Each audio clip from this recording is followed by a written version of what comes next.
So boleh tak ambil 3 sampai ke 5 minit tanya satu soalan, kedua soalan. Boleh tak Liza introduce lagi diri sendiri, latar belakang anda? Saya Liza. Saya dulu sebelum saya buat BE, saya ada satu kedai butik lah. Tapi actually itu kedai butik saya sudah tutup. Saya tutup dalam Mei 2018. Lepas 3 bulan Ogos baru kena itu Alara Pants macam tu. So saya buat bisnes butik sama itu bra corset. Ada 80 orang ejen. Honey adalah saya punya ejen juga. Ini pun dulu ejen saya juga macam tu. Ya, tapi because bisnes tidak begitu bagus, 3 tahun tutup sudah kan. Tapi sebelum saya kerja bank, saya sudah jual kereta, saya pernah kerja bank, jual buku lagi, jual baju-baju di pasar-pasar macam gitulah, banyak buat lah. Bermakna Liza adalah seorang yang business mindset, suka sangat bisnes. Ya, saya memang sudah itu bisnes cari duit kan, memang sudah 10 tahun, memang suka jual barang lah. Mengapa? Buat sell sudah lama lah. Mengapa suka bisnes?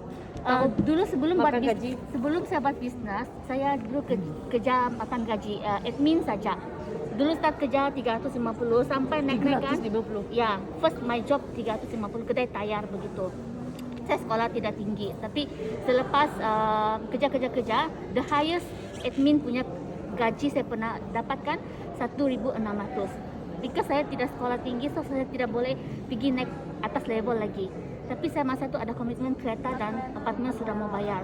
So saya mau tidak mau kan, kawan saya kerja buat sales di bank.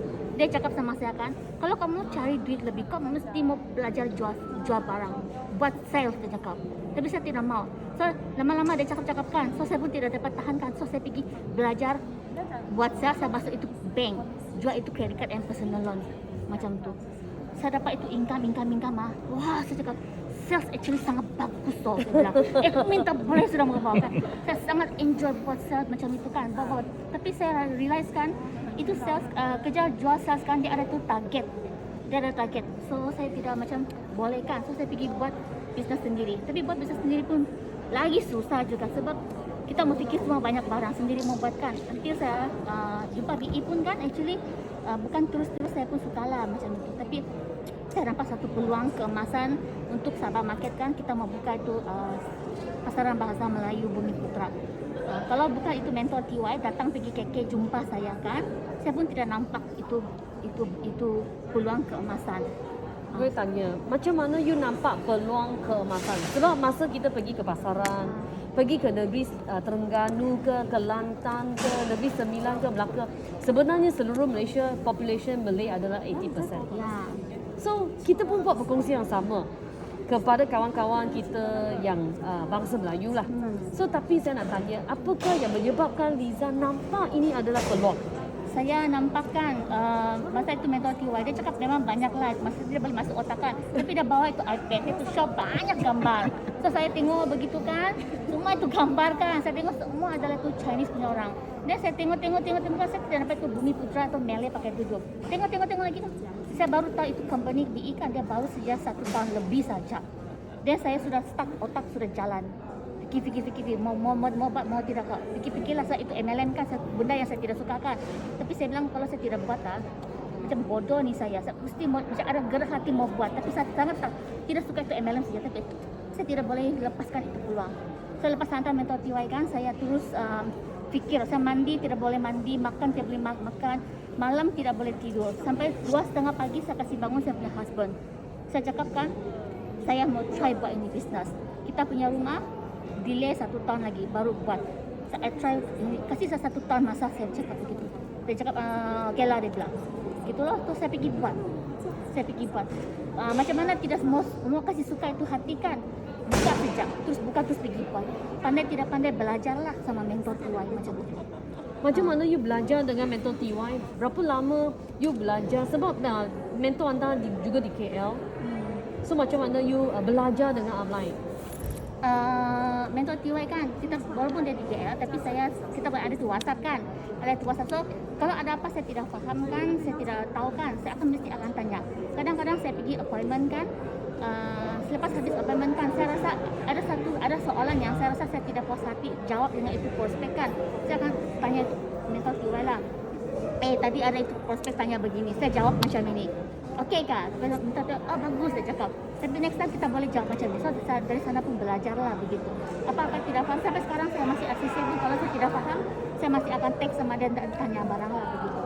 Dan dia datang KK kan, every month kan dia buat itu KK home party kan. So kita pun commit sama, pergi cari satu tempat, tiap-tiap bulan mau bayar sewa sana kan, dan bawa orang macam tu.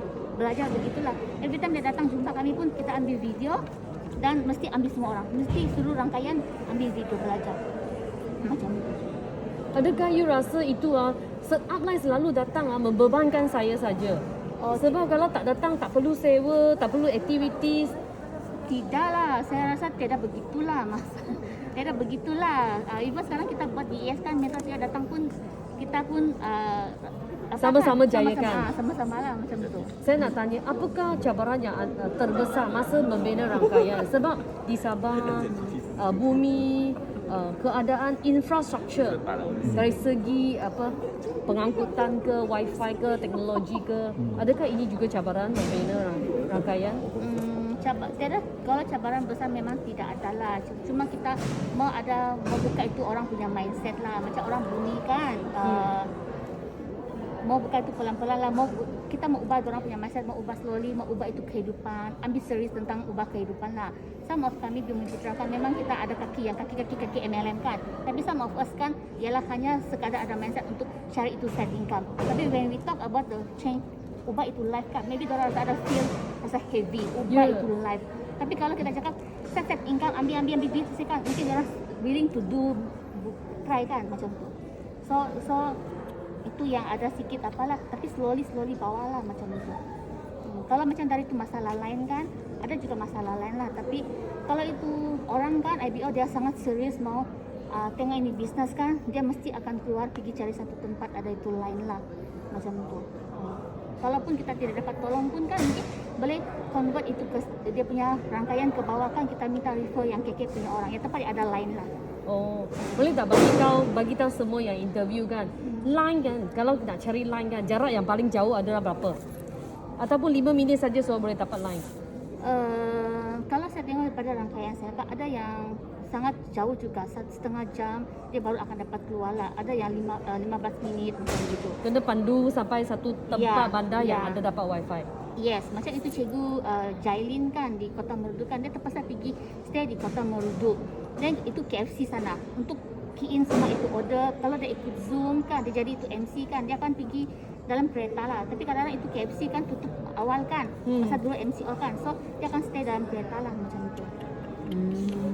Hebat. Macam mana you buat mereka ada komitmen macam tu sampai boleh stay kereta? Kita cakap ini bisnes BE, kita tip up itu BE international, kita tip up ini budaya BE, kita tip up itu peluang yang besar, peluang betul-betul ubah kehidupan yang kita memang mungkin tidak akan nampak di mana-mana lah begitu. Boleh tak cerita macam mana you convert satu orang dari tak mau sampai ke mau? Sebab di bandar impian besar, orang nak cari wang kan. Tapi kalau bukan di bandar, di luar, impian kecil kan, nak cari tempat part-time saja.